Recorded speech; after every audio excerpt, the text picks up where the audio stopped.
sera long, comme j'ai donné les enseignements sur comment libérer un captif. Et nous allons vraiment faire l'effort de vous donner la base nécessaire dans la connaissance de l'onction. Parce que beaucoup parlent de l'onction et veulent l'onction, mais ne savent pas c'est quoi. Et nous allons vous aider par la grâce de Dieu à ne pas être ignorants dans ce domaine qui est la base de la vie chrétienne, parce qu'il n'y a pas de christianisme sans onction.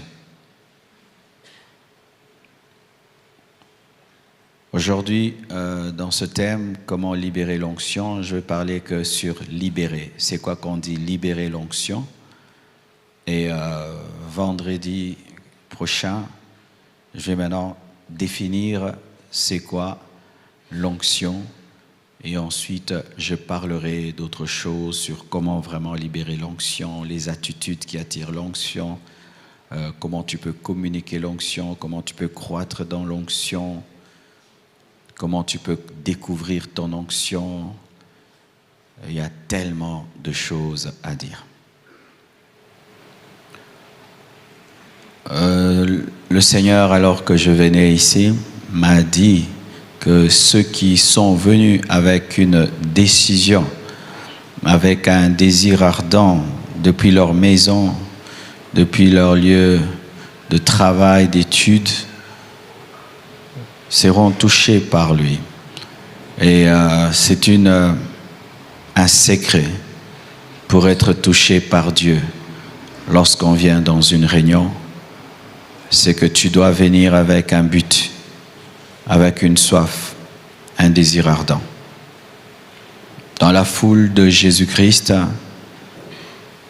seules les personnes qui venaient avec un but étaient touchées. Lisez les évangiles, vous allez le découvrir. Tous les miracles dont parle la Bible sont souvent la conséquence des personnes décidées, des personnes assoiffées, avec un but, une raison, une soif depuis leur demeure. Et si tu es venu avec une soif, un désir ardent ce soir, Dieu te touchera certainement.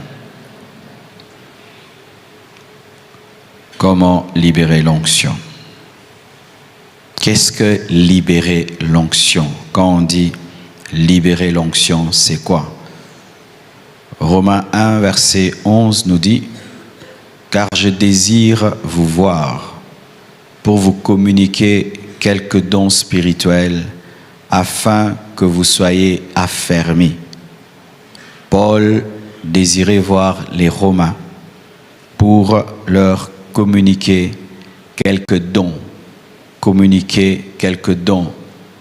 donner quelques dons. Ainsi, libérer l'onction, c'est communiquer l'onction, c'est transmettre l'onction, c'est donner l'onction, c'est transférer l'onction, c'est faire part à quelqu'un de l'onction, c'est faire bénéficier les autres de l'onction. C'est bénir les autres avec l'onction que tu as reçue. C'est faire que les autres reçoivent ton onction.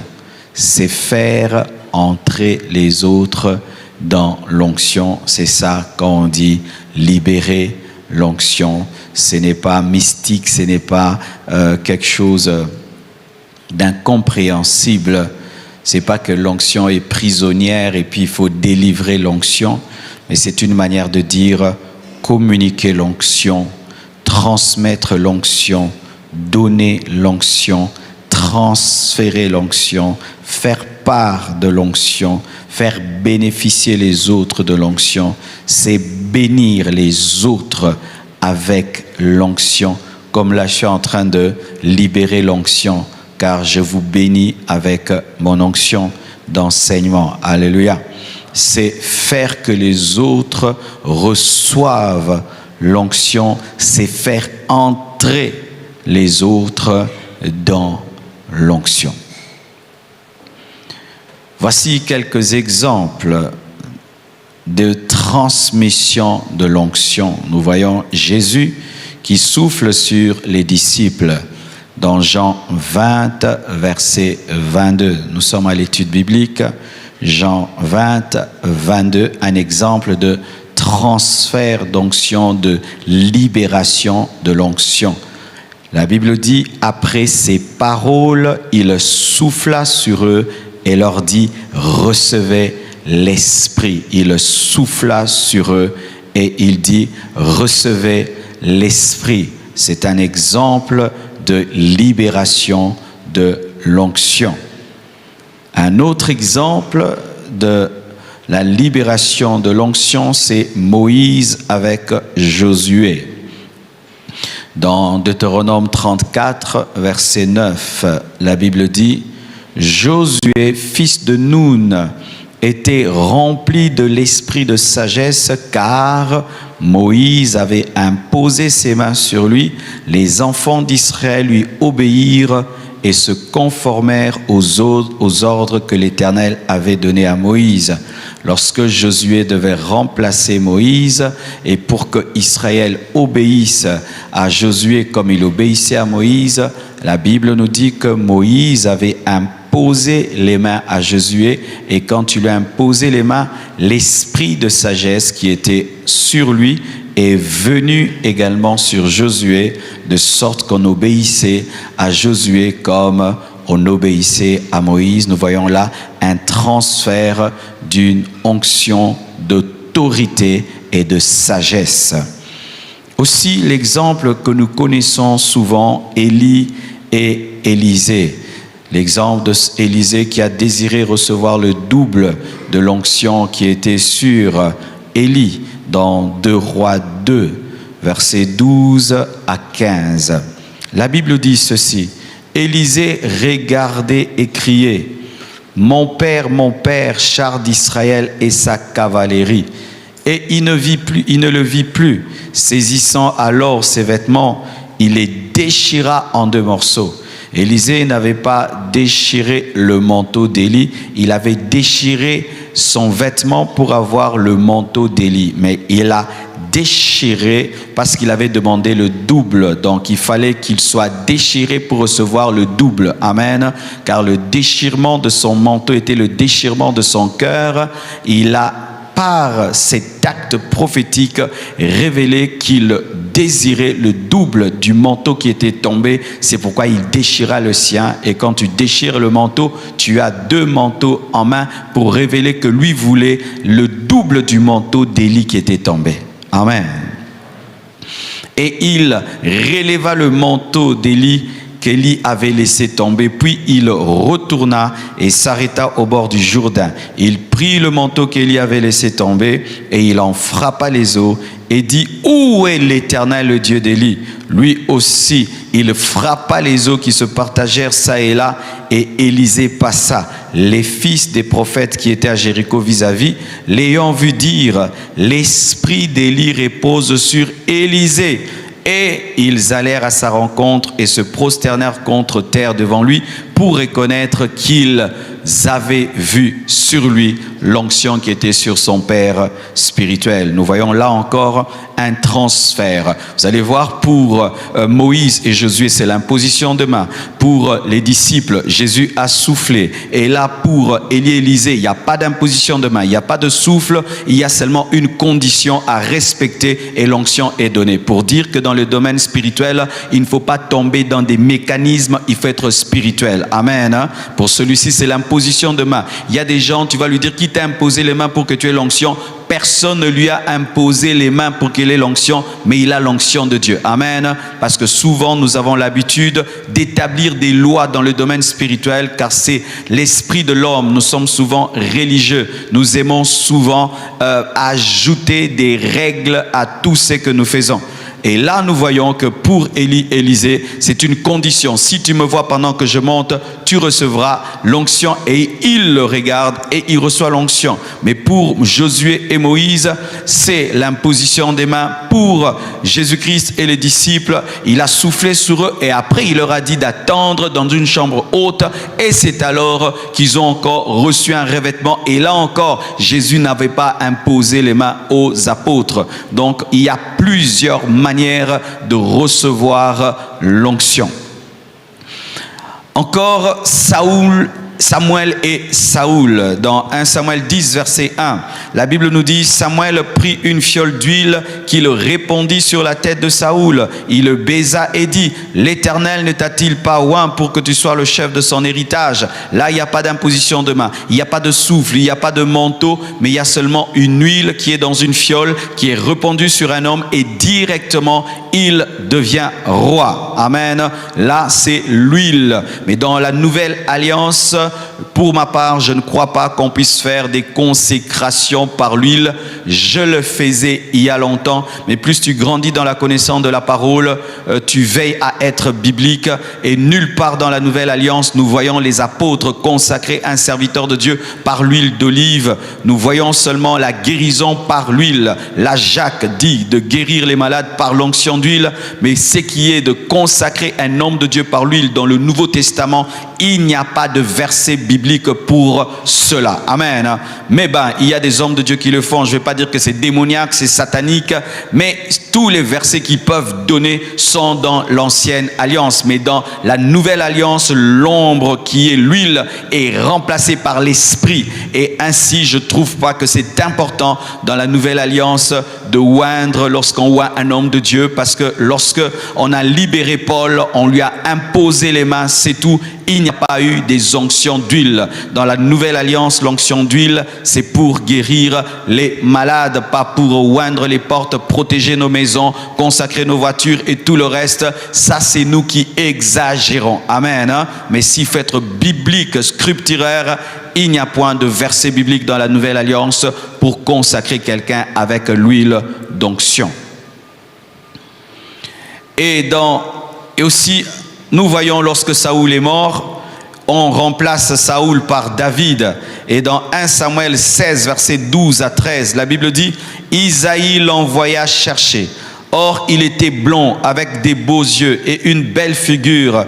L'Éternel dit à Samuel, lève-toi, oins-le, car c'est lui. Samuel prit la corne. Vous voyez, pour Saoul, c'était la fiole, mais pour David, c'était la corne. Vous voyez, là, il y a l'imposition de main, il y a le souffle, il y a une condition, il y a un manteau. Et là, il y a une fiole pour Saoul, mais pour David, c'est une corne. Et les études ont révélé que Saoul n'était pas la volonté parfaite de Dieu. Ainsi, son onction est sortie d'une fiole, une fiole qui est la fabrication des hommes, mais l'onction de David a été déposée dans une corne qui est la création de Dieu, pour révéler que le véritable choix de Dieu n'était pas Saoul, mais c'était David. Saoul était un choix transitoire avant le choix de Dieu, car la prophétie de la royauté n'a pas été donnée à la tribu de Benjamin, dont est sorti Saoul, mais a été donné à la tribu de Juda, dont est sorti David. Et la corne révèle la volonté parfaite de Dieu, le choix de Dieu à 100%.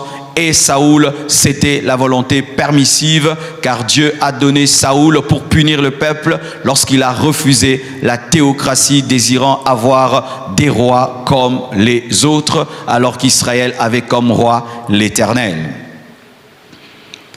Aussi, dans le Nouveau Testament, nous voyons dans 1 Timothée 4, verset 14, les anciens et Timothée. Et là, nous voyons que plusieurs personnes peuvent conférer l'onction à une personne. Tu peux recevoir une onction d'un homme de Dieu à un autre, mais des fois, un groupe peut prier pour toi et tu reçois l'onction. Et cela est révélé dans la vie de Timothée. Dans 1 Timothée 4, verset 14, la Bible dit « Ne néglige pas le don qui est en toi et qui t'a été donné par prophétie avec l'imposition des mains de l'assemblée des anciens. » Avec l'imposition des mains de l'assemblée des anciens. On ne nous parle pas que c'est Paul ou c'est un ancien précis. Je crois que Timothée s'était agenouillé et les anciens l'avaient touché ensemble. ensemble et Dieu lui avait communiqué un don spirituel et une prophétie avait accompagné ce transfert d'onction. Donc là encore, nous voyons encore la beauté de Dieu qui n'est pas monotone. Amen. Hein? Dieu n'est pas monotone. Vous voyez comment est-ce que l'onction se transmet de manière différente. Celui-ci, c'est d'homme à homme. Et là, nous voyons un groupe qui communique l'onction à un seul homme. Alléluia. Ça, c'est Timothée. Mais lorsque nous lisons encore Moïse et les 70 anciens, dans Nombre 11, versets 16 à 17, Nombre 11, 16 à 17, l'Éternel dit à Moïse, assemble auprès de moi 70 hommes, des anciens d'Israël, et ceux que tu connais comme anciens du peuple et ayant autorité sur lui. Amène-les à la tente d'assignation et qu'ils s'y présentent avec toi.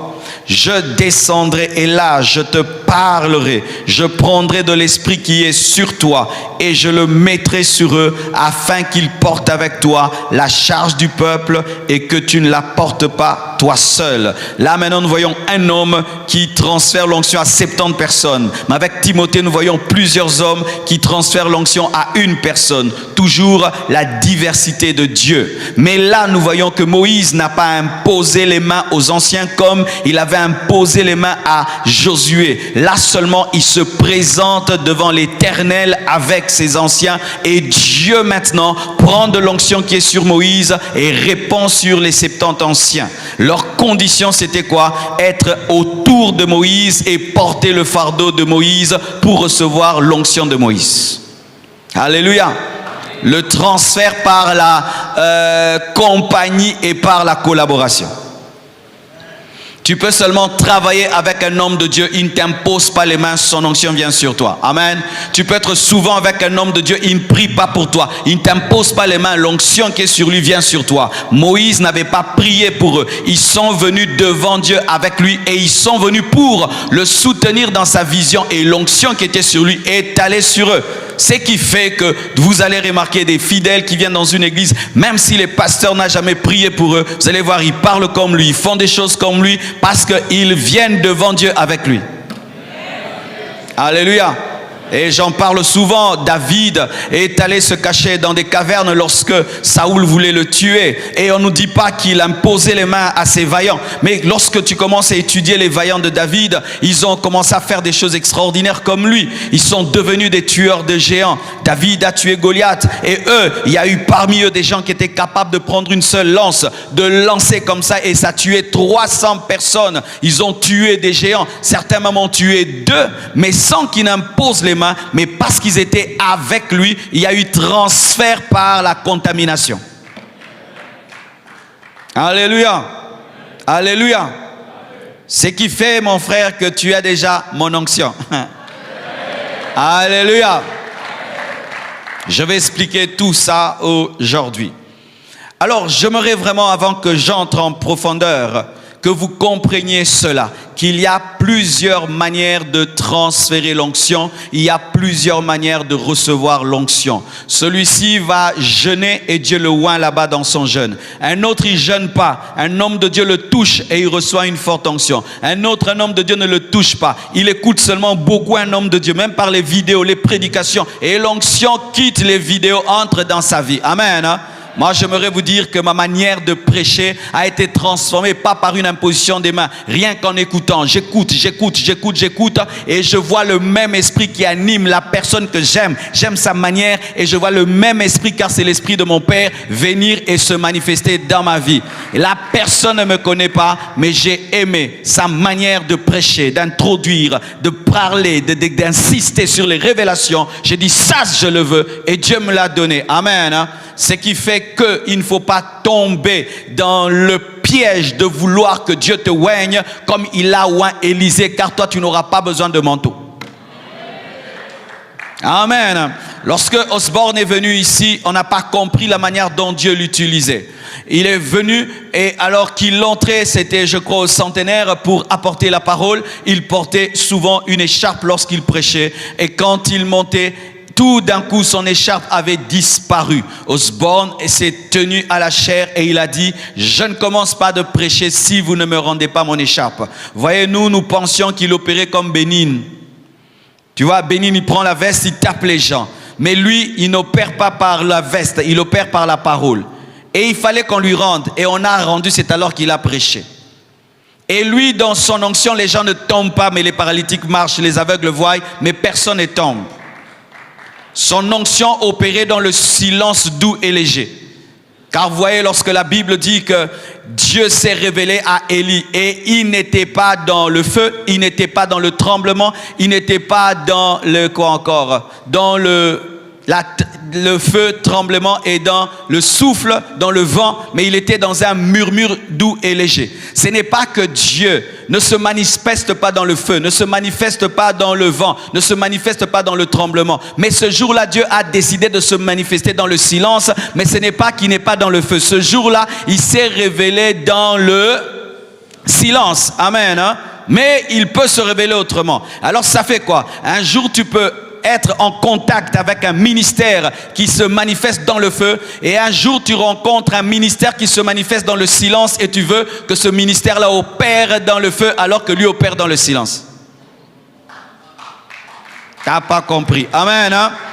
C'est-à-dire tu peux entendre un grand homme de Dieu, un grand homme de Dieu, tu viens, tu penses que vous allez tomber, vous allez crier, vous ne criez pas, vous ne tombez pas, mais il parle, vous changez. Lui, il opère dans le silence. Amen. Hein?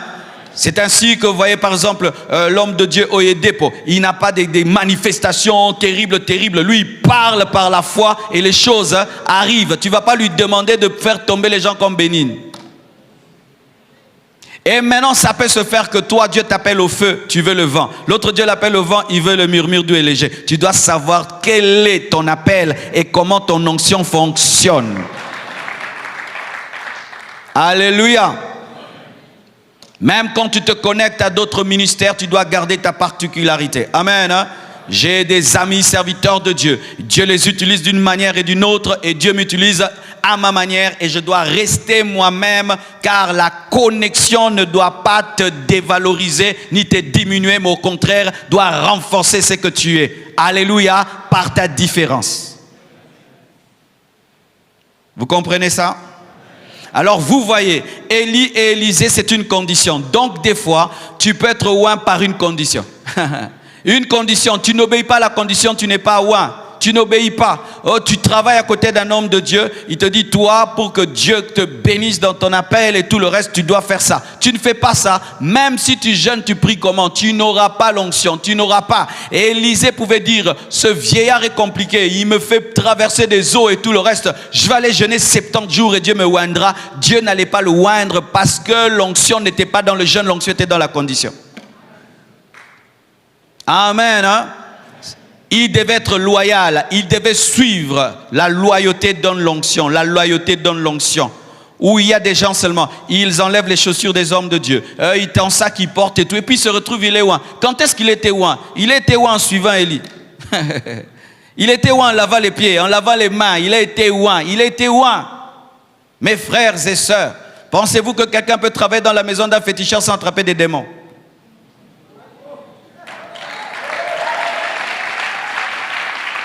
Quiconque travaille dans la maison d'un féticheur travaille lorsque le féticheur est en train de recevoir les gens. Il est en train d'invoquer les démons. Lui, il est là seulement pour prendre des calebasses, donner ceci, cela. Même s'il n'est pas féticheur, il a des démons. Même toi aussi, tu n'es pas pasteur. Comme tu es toujours zinga, tu me donnes de l'eau et tout, les papiers. Il y a quelque chose. Tu essuies la chair. Quelque chose te touchera. Pourquoi? Parce que tu es en contact avec l'onction. Un jour, un homme de Dieu organise une action et beaucoup de sœurs, des mamans viennent travailler avec lui. Et après l'action, les hommes, les maris de ces femmes se plaignent. Ils disent, le pasteur, on lui a cédé nos femmes pendant une semaine pour qu'elles travaillent et tout, il ne dit même pas merci. Et puis l'homme de Dieu a entendu cela, il est venu à la chair, il a dit, j'entends certains au milieu de vous dire que j'ai pas été reconnaissant parce que je ne vous ai pas dit merci d'avoir cédé vos femmes. Mais moi je trouve que je ne dois pas vous dire merci, c'est vous qui devez me dire merci parce que j'ai permis à vos femmes d'être à côté de l'onction. Qui doit dire merci à l'autre? Moi ou vous? C'est vous qui devez me dire merci.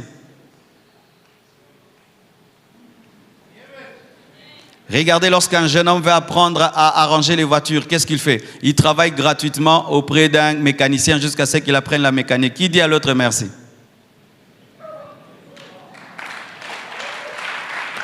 C'est seulement dans l'église que les gens ne comprennent pas. C'est une grâce que tu t'approches à côté de moi. C'est une grâce que tu tiennes, que tu me donnes de l'eau. C'est une grâce que tu tiennes mon sac. Je peux aussi refuser que tu tiennes et que quelqu'un d'autre puisse tenir. C'est une grâce. Car là où je touche, tu touches. Tu sais qu'il y a l'onction là où je touche. Tu conduis ma voiture, il y a l'onction dedans. C'est parce que souvent vous n'avez pas des yeux. Vous n'avez pas des yeux. Vous n'avez pas des yeux. Vous êtes tellement naturel que vous ne voyez pas le spirituel. C'est pourquoi le spirituel ne vous touche pas. Et voyez là, Moïse et Josué, il impose les mains. Jésus souffle. Mais Dieu, dans toute cette diversité, communique une seule chose, l'onction. Amen. Hein? L'essentiel, c'est avoir l'onction. Quelle que soit la manière dont tu l'as reçu, l'onction. J'avais un ami qui est décédé. Il a reçu l'onction comment? Un homme de Dieu finit une croisade et c'était terrible, terrible. Et il est allé là toucher seulement la voiture. Mes frères, il a reçu l'onction. Pourquoi? Il avait la foi. La femme à la perte de sang croyait que dans le vêtement de Jésus avait l'onction. Et l'onction qu'elle croyait était là. Ce que tu crois, c'est ce que tu auras. Ce que tu désires, c'est ce que tu vas attirer. Alléluia. Alléluia. Maintenant, je vais vous expliquer quelque chose de très, très important. Déjà, par là, vous pouvez savoir ceci, que l'onction est transmissible. L'onction, la puissance de Dieu opère comme l'électricité. Si je suis électrocuté, je te touche, tu seras électrocuté, n'est-ce pas? Et sache que si quelqu'un a l'onction, il peut te transmettre l'onction. Si quelqu'un a l'onction, il peut te transmettre l'onction. Et quiconque a l'onction peut transmettre l'onction. Car quiconque est électrocuté peut électrocuter. Alléluia. Mais maintenant, dans cette transmission de l'onction, il y a des différences. Il y a des manières différentes et des communications différentes. Premièrement, je peux être pasteur, je prie pour toi, tu deviens président. Mon onction, ce n'est pas l'onction présidentielle, mais je te fais devenir ce que je ne suis pas. C'est lorsque je t'aide à entrer dans ton onction par mon onction, et ton onction n'est pas la mienne, mais je t'aide à entrer dans ton onction. Le problème du Congo, c'est que les pasteurs pensent qu'ils doivent engendrer que des pasteurs, alors que tu peux être Samuel, tu engendres un roi, mais tu n'es pas roi. Samuel n'était pas roi, mais il a engendré Saoul, il a engendré David, il a engendré des rois, alors qu'il n'était pas roi. Il a aidé les rois à entrer dans leur onction, alors que ce n'est pas son onction. Amen. Donc, mon frère, ma soeur, lorsque tu sers Dieu, ne pense pas que les autres deviendront toujours toi. Tu peux être un prophète, mais tu engendres des rois. Tu peux être un prophète, tu engendres des PDG. Tu peux être un prophète, tu engendres des sénateurs. Tu peux être un PDG, tu engendres des grands footballeurs. Tu peux être un prophète, mais tu engendres des gens qui n'ont pas ton onction, mais par ton onction. Car tu ne peux oindre un roi que si tu as l'onction. Tu dois avoir l'onction prophétique pour oindre un roi. Même si tu n'es pas roi, tu dois avoir l'onction prophétique pour oindre. Tout oint peut engendrer une autre forme d'onction. Mais qui est l'onction? Lorsque j'étais célibataire, je priais pour les gens et ils étaient mariés avec des bébés. Je n'étais pas marié, mais je pouvais rendre fécond. Alléluia. C'est pourquoi ne t'empêche pas de prier pour les autres dans des domaines que tu n'as pas. Car des fois le diable dit, tu n'as pas, tu ne peux pas donner. Oui, je ne peux pas te donner, mais je peux te faire entrer dans ce que je n'ai pas. Ainsi je priais pour des gens, Dieu les bénissait, ils voyageaient, faisaient des grandes choses, mais moi-même je n'ai jamais voyagé. Tu es prophète, mais tu engendres des rois. Amen. Hein? Ce qui fait, mon frère, que je peux te prêcher la parole, mais ce n'est pas que toi, tu vas tout abandonner pour devenir pasteur. Non, toi maintenant, Dieu va te donner l'esprit d'étudier par ma prédication.